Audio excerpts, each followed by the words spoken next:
오늘 나누고 싶은 묵상의 주제는 기름 부으심입니다. 오늘 말씀을 보면은 하나님의 말씀을 따라 사무엘 선지자가 사울 왕의 머리에 기름을 붓습니다.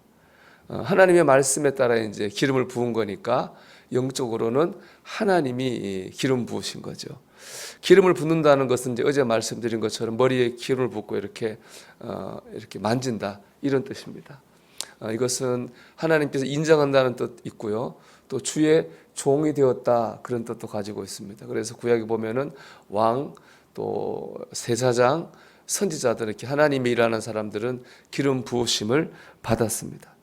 근데 오늘 말씀 보면 하나님께서는 기름 부으신 다음 사울의 왕에게 세 가지 징조를 보여주세요. 그 중에 이제 세 번째 징조가 제일 중요한데요. 하나님께서는 말씀하시기를 기름 부음 받은 다음에 여호와의 영이 임하게 될 거라고 했어요. 그래서 능력을 받고 예언을 하게 될 것이다.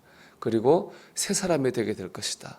이렇게 세 번째 징조에 대해 말씀하시거든요. 이거 다 이루어지게 됩니다. 이 보면 이 기름 부으심, 또 여호와의 영, 그리고 새 사람, 이 세 가지는 하나로 연결이 되어 있습니다. 즉 하나님의 기름 부으심을 받으면 하나님의 영이 임하게 됩니다. 그럼 능력이 나타나고요. 우리가 새 사람이 되는 것입니다. 이 사울의 생을 보면은 하나님의 영은 굉장히 중요한 의미를 가지고 있습니다. 사무엘상 16장 14절 보면은 여호와의 영이 사울에게서 떠나고 여호와께서 부리시는 악령이 그를 번뇌하게 한지라 그랬습니다. 여호와의 영이 사울에게 있을 때는 사울이 평안했어요. 전쟁에서도 이겼습니다. 근데 여호와의 영이 떠나니까 악령이 그를 사로잡았습니다. 그의 안에 평안이 없어져요. 그리고 전쟁에서도 이기지 못하고 힘을 쓰지 못하고 졌습니다. 그러니까 우리가 기름 부으심을 받으면요, 여호와의 영, 우리가 지금 말하는 성령이 우리 가운데 임하게 됩니다. 그러면 우리 내면이 평안합니다. 또 가정과 세상의 상황 속에서도 마귀의 역사를 이기고 승리할 수 있게 되는 겁니다. 7절 말씀 보면요, 이런 말씀이 있는데, 이 징조가 내게 임하거든 너는 기회를 따라 행하라. 하나님이 너와 함께 하시느니라 그랬습니다. 이 징조가 내게 임한다고 하는 것은 기름 부으심을 받고 성령을 받으면 라는 뜻입니다. 그 다음 어떻게 했느냐? 너는 기회를 따라 행하라 라는 말은 뭐냐? 네 마음대로 하라는 거예요. 너 뜻대로 하라는 겁니다. 그러니까 우리가 기름 부으심을 받고 성령으로 충만해지면 우리가 그때 우리의 뜻대로 말하고 행하고 판단하고 결정해도 됩니다. 그럼 어떻게 됩니까? 하나님께서 그 모든 일에 우리와 함께 하실 것이다 라고 말씀하고 있는 겁니다. 그래서 이렇게 여러분 우리 권면합니다. 우리 이 시간 기름 부으심 받기를 축복합니다. 오늘 한 날 하나님의 기름 부으심을 받으며 성령의 인도하심을 따라 살아가는 저와 여러분 되기를 바랍니다. 여러분이 우리가 오늘 하는 모든 일에 하나님의 기름 부으심이 임하게 되기를 주 이름으로 축복합니다.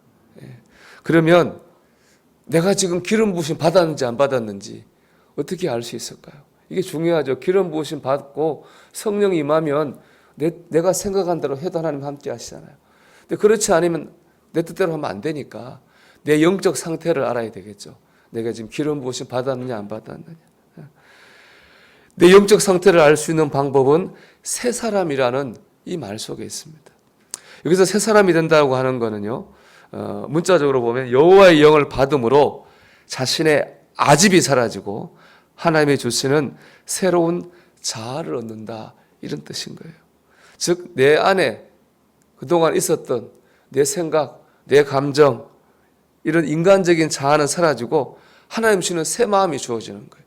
감사, 사랑, 긍휼, 하나님 주신 마음으로 내 마음이 가득 차지게 되는 겁니다. 그런 상태가 기름 부으심 받은 거고요. 여러분 그런 상태라면은 여러분 그 상태에서 판단하시고 결정하시고 말하고 행해도 됩니다. 그러면 그 모든 일에 하나님이 함께 하실 겁니다. 여러분 오늘 한 날 하나님의 기름 부으심을 받아서 하나님이 함께 하시는 역사가 있기를 축복합니다. 그럼 마지막으로 어떻게 하면 우리가 기름 부으심을 받을 수 있냐는 거예요. 그건 뭐냐? 기도하면서 기다려야 됩니다. 오늘 말씀 8절에 보면 이렇게 말씀해요. 사무엘이 내가 내게 가서 행할 것을 가르칠 때까지 7일 동안 기다리라. 이 말만 보면은 그 기다린다고 하는 게 사울 왕이 사무엘을 기다리라는 말로 우리가 이해돼요. 사람 사무엘을 기다리라 이렇게 이해될 수 있는데 사실은 그렇지 않아요. 기다린다는 말은 히브리어로 토헬이라고 하는 걸로 이거는 사람과의 관계에 쓰는 말이 아니에요. 하나님과의 관계에 쓰는 영적인 의미를 가지고 있어요. 사람 사무엘을 기다리는 게 아니라 하나님을 기다리라는 거예요. 즉 사무엘이 먼저 갔거든요. 7일 뒤에 올 예정이에요. 그 사무엘이 올 7일 동안 하나님을 바라보면서 기다려라 라는 뜻입니다. 그럴 때 하나님의 영이 임한다는 겁니다. 사도행전 1장 4절을 보면은 우리 주님께서도 똑같은 말씀을 제자들과 성도들에게 하셨어요. 예루살렘을 떠나지 말고 내게서 들은 바 아버지께서 약속하신 것을 기다리라 그랬어요. 아버지께서 약속하신 것이라고 하는 것은 성령님이죠. 성령님을 기다리라는 거예요. 제자들과 성도들이 주님의 말씀을 붙들고 도망가지 않고 흩어지지 않고 마가의 다락방에서 성령이 오실 때까지 기도하면서 기다렸어요. 그랬더니 불같은 성령이 임하고 제자들에게 하나님의 능력이 임하고 제자들이 새 사람이 되어서 부활의 증인이 됐습니다. 여러분, 기도하면서 기다려야 됩니다. 모든 일에 내가 먼저 앞서 나가고 내가 먼저 앞서 행하지 말고 성령께서 임재하시기를 하나님께서 기름 부어주시기를 기도하면서 기다려야 됩니다. 그럴 때 내 마음에도 평안이 임하고 내가 맡고 있는 상황 가운데도 평안이 임하고 승리가 임하게 될 줄 믿습니다. 제가 제 얘기할까요? 제가 사는 아파트를 보면은 이렇게 각 집마다 이렇게 차 세우는 데가 정해져 있어요. 몇 호. 저는 이렇게 세대 이렇게 생긴 벽에 세대를 세우는 저는 가운데 저희가 세우거든요. 왼쪽에 있는 분은 하고 저하고는 서로 배려하려고 노력을 많이 해요. 서로 이렇게 엇갈리게 세운다든가 넓게 세운다든가. 이 오른쪽에 계신 분들 배려가 부족해.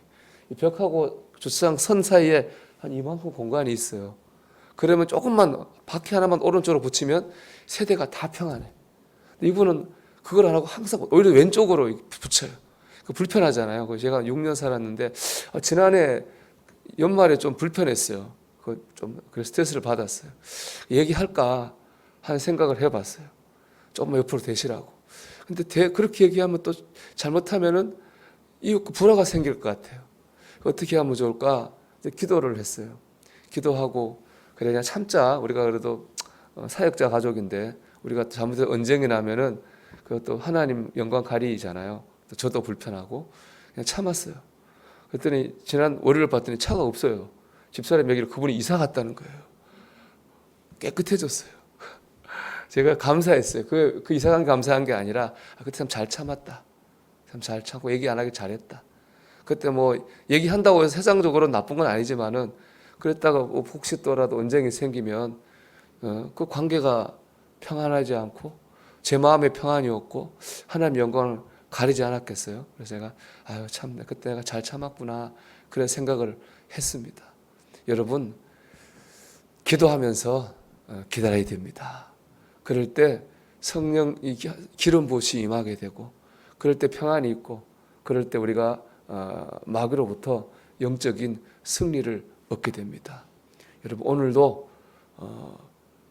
기다리면서 기도하시기 바랍니다.